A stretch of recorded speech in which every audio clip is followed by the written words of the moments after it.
안녕하십니까. 현대사 포럼에 오신 것을 환영합니다. 이 시간에는 5.18 이어서 말씀드리겠습니다. 북한 특수부대가 5.18에 관여되지 않았다는 유력한 증거가 5가지가 있습니다. 첫째는 600명이 올라면은 서해바다 법정포를 통해서 광주 시내로 이제 돌아야 되는데, 600명이 올라면은 보드가 이렇게 잠수정에서 내리든지 아니면 공개 부양장에서 내리든지 내려가지고 보드를 타야 돼요. 이렇게 육지 이렇게 해변 상륙하려면은, 그러면은 600명이 상륙하려면은 100명씩 타더라도 6대가 있어야 돼요, 보드가. 그럼 6대면 굉장히 큰 거거든요.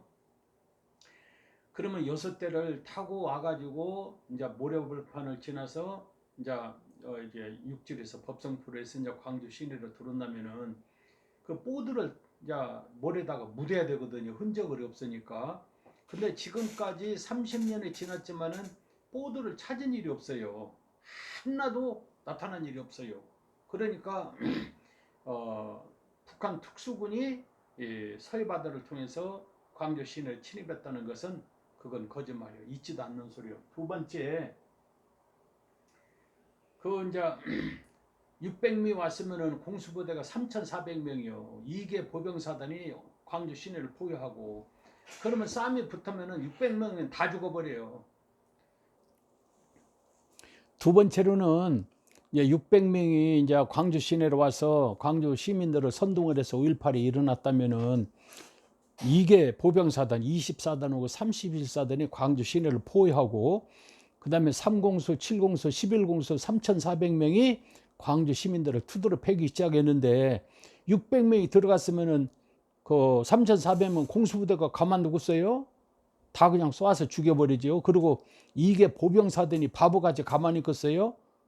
북한 특수군은 막 투드로 패서 그냥 총을 쏴서 다 죽여버리죠. 그러면은 적어도 600명은 다 못 죽였더라도 400명이나 500명은 다 죽이고 시체가 있어야 되는데 시체가 한 곳도 없잖아요.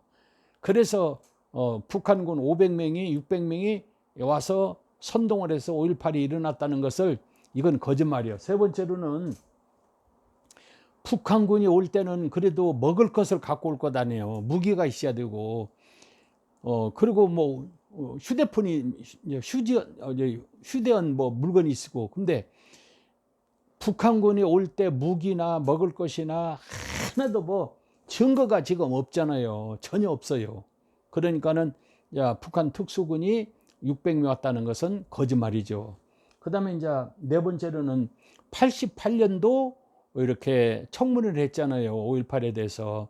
그럴 때 전두환도 나가서 증인하고, 정영도 나가서 증인하고, 최세창, 안봉 다 가서 이제 대대장들도 가서 증인을 했죠. 권성만이라. 그러면 그 사람들이 우리가 한 일 없다, 북한군 특수군들이 와가지고 광주 시민들을 선동해서 이제 난리가 나서 그거 이제 가서 진압한 것 뿐이다, 그래야 되는데 북한 특수군이라는 말을 한 번도 누가 한 일이 없어요.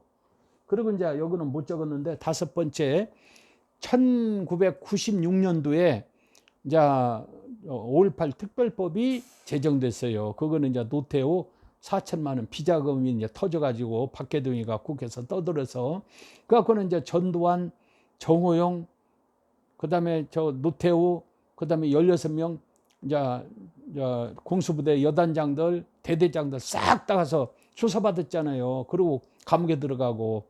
그럴 때 우리가 한 일 없다, 북한 특수군이 와서 선동했는데 우리가 지나본 것 뿐이다 해야 되는데, 그때도 조사받을 때 북한 특수군이 왔다고 16명이 한 사람도 이야기한 일 없어요.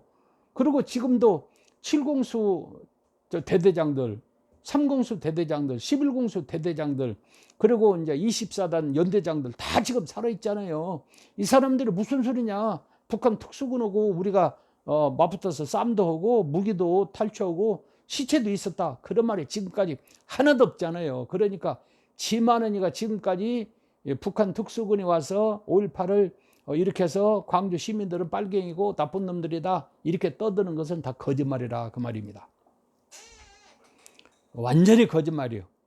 그래서 앞으로도 우익은 이 말을 절대 듣지 말아야 돼요. 그리고 이제 5.18이 이제 이 10일 작전 27일 날 끝났잖아요. 5월 30일 날 국부위가 조직됐어요. 간파를 거르고 거기에 이제 국보위원들이 이제 80명이요. 그러니까 이 국보위가 정권을 잡으려고 이제 5.18을 크게 막 사건을 만들어서 이러기 때문에 국군이 다시 정권을 잡아야 된다. 그래가지고 이제 5.18을 일으켜서 5월 30일 국보위가 조직됐어요. 근데 국보위가 조직됐는데 전두환이가 누군지를 아는 사람이 별로 없어요. 전문가들 외에는. 보안사령관이라 그것만 알지. 그런데 전두환이가 대통령을 해야 되겠는데 아는 사람이 국민 전체가 이제 알지를 못하니까 어떻게 하면은 국민들한테 피해를 할까 이걸 연구하다 보니까 목사님들 조찬 예배에 전단을 놓고 이제 찬양 예배를 드리면은 이제 방송을 하고 그러면은 목사님들이 이렇게 협력하면은 참 선한 사람이다, 착한 사람이다, 훌륭한 사람이다, 대통령이 돼도 되겠다. 이걸 인용한 거예요, 기독교를. 그런데 거기에 이제 80년도 8월 6일 날 군목 문만필이가 있어요. 근데 그 문만필은 성결교 목사요. 문만필 군목이죠. 성결교 목사. 이 성결교 목사가 성결교에서는 가장 이렇게 교회가 크고 정치력이 있는 신촌 성결교의 정진경 목사를 찾아갔어요. 그래가지고 전두환 이렇게 소장이 앞으로 대통령이 될 건데 조찬 예배 때 전단을 모시고 조찬 예배 드리면은 어떻겠느냐고. 그러니까 전두환 정진경 그런 걸 좋아하잖아요. 그래갖고 정진경이가 좋다. 그래갖고 정진경이가 한경직 영락교회 목사님을 만난 거예요. 그래가지고 이렇게 전두환 위해서 지금 최규하 대통령이 있는데 국가 조찬 예배는 대통령을 모시고 예배를 드리거든요. 그런데 최규하 대통령이 있는데 최규하 대통령을 제껴놓고 전두환이가 아직 대통령 안 됐는데 대통령 된 것 같이 조찬 예배를 드려서 국민한테 PR을 해서 대통령이 되도록 하자는 거예요. 그래가지고 이제 한경지가 그럼 그렇게 하자고. 그렇게 해가지고 이제 거기 이제 기독교 대표로서 조양 목사, 김지길 감리교 목사, 강신명 목사, 세만한 교회죠. 지원상 목사, 신영교 목사, 김창인, 충현교회 목사, 이봉성 성결교회 이제 총무했었죠. 김인덕 장로 있어요. 그리고 김중근 목사. 하여튼 김중근 목사가 조찬 예배를 이제 인도하는데 박정희서부터 전두환까지 어떻게 독재자 앞제비 노릇을 하는지 몰라요. 하여튼 김중근은 알아줘야 될 사람이요. 그리고 유흥목, 그리고 이제 장성철 목사, 이봉성 하고 박정근 목사, 김용도 목사, 최태섭 장로 등 22명 목사와 장로들을 참석시켜 조찬 예배를 이제 들은 겁니다. 최규하 대통령을 대통령이니까 모시고 국가 조찬 예배를 드려야 되는데 최규하 대통령을 제껴놓고 지금 이제 전두환을 부각시키려고 목사들이 지금 전두환 앞제비 노릇을 하는 거예요. 그 육군 소장 국가대표를 참석시켰어요.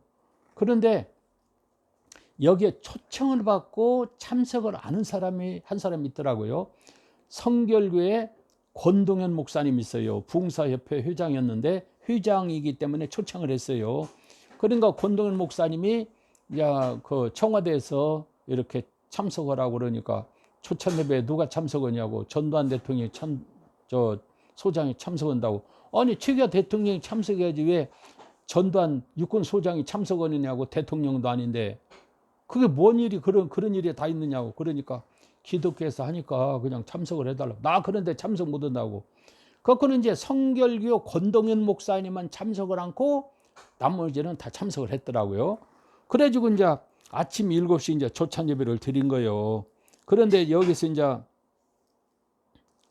종교 담당은 이제 정진교 목사, 그리고 기도를 정진교 목사가 했는데 구석구석 악을 제거해 주셔서 감사합니다. 그러니까 광주에서 잘못했는데 공수부대 가서 진압을 해서 국가를 안정시켰다. 그러니까 전두환은 훌륭한 사람이다. 이런 식으로 신촌 성결교회 정진교 목사가 기도를 해준 거예요. 그리고 영락교회 이제 한경리 목사가 설교를 했는데 공회 생활에서 분배가 중요하며 이를 실천하기 위해서 사랑과 겸손이 있어야 된다. 이런 제목으로 설교를 했어요. 그리고는 이제 전두환이 이제 답사를 했어요. 그 답사할 때 광주 사태는 불순분자 배후 조정으로 발생하여 6.25 후에 최대 위기였고 북의 도발 위험성이 잘 극복하는 것이 가장 큰 일이다. 이렇게 이제 대답을 했어요. 그러니까 북한에 이제 도발이 있을 건데 그걸 잘 광주에서 이제 불순물자가 일어난 것을 진압을 잘한 것은 큰 일이 있다고. 그래서 이제 국가에 큰 공로가 있다고 전두환이가 이제 답사를 한 거예요. 그리고 장성칠 목사가 있어요. 이 사람이 이제 축도로서 예배를 끝났어요. 그런데 이게 이제 아침 7시에 방송을 했는데 아침 7시, 그 다음에 낮 12시, 오후 9시 3번을 방송을 했어요. 그리고 동아일보, 조선일보 각 신문에 머릿기사로 다 다루고, 그래갖고는 일약에 전두환을 부각시켜서 야, 전두환이가 훌륭한 사람이구나. 저 사람이 대통령 하면 되겠구나. 그리고 저런 훌륭한 사람이 있는가 하고는 국민 전체가 이제 알게 된 거예요. 그래가지고 이제 이렇게 80년도 8월 6일 날 이제 조찬 예배를 한 거예요. 그래갖고는 이제 8월 21일 날 이렇게 최규하 대통령이 하야를 했어요. 그리고 8월 27일 날 장춘 체육관에서 체육관 투표를 했는데 2,525명 대원 중에서 2,524명 한 명만 기권하고 그냥 90% 99%가 찬성을 해서 11대 대통령이 된 거예요. 전두환이가. 그하고는 최규하를 밀어내고 권력을 강탈 12.12 반란에서 시작해서 9개월 만에 반란에 성공해서 이제 전두환이가 대통령이 된 거예요. 그러니까 대통령을 하려고 그러는데 유신 때문에 18년 동안 박정희 군부 독재 때문에 국민들 호응을 얻을 수 없으니까 5.18 사건을 일으켜서 크게 일으켜가지고 이거 보라, 군인이 아니면은 국가를 안정시킬 수가 없다. 그래서 전두환 군부가 정권을 잡아서 국가를 이렇게 이끌어 가야 된다. 그런 명분으로 5.18을 일으켜서 지금 다 정리를 하고 그 다음에 이제 대통령이 된 것입니다. 그래서 이제 11대 이제 대통령이 된 거예요. 그러니까 광주 시민들하고 이 내용을 광주 시내 사건을 신문이나 방송에 나오지 않도록 그냥 확 틀어막았는데 어떻게 새나가든지 새나가잖아요. 그리고 그걸 비디오로 이제 촬영을 해가지고 그냥 그 비디오가 서울 시내 대학에 싹 퍼져버렸잖아요. 그 비디오를 보고 그냥 학생들이 그냥 통곡을 한 거예요. 그래가지고 그냥 도저히 나는 못 살겠다. 48명이 투신 자살했어요. 그리고 전두환 물러가라고 데모를 7년 동안 했는데 학생들이 1,300명이 대학을 당하고, 그래서 이제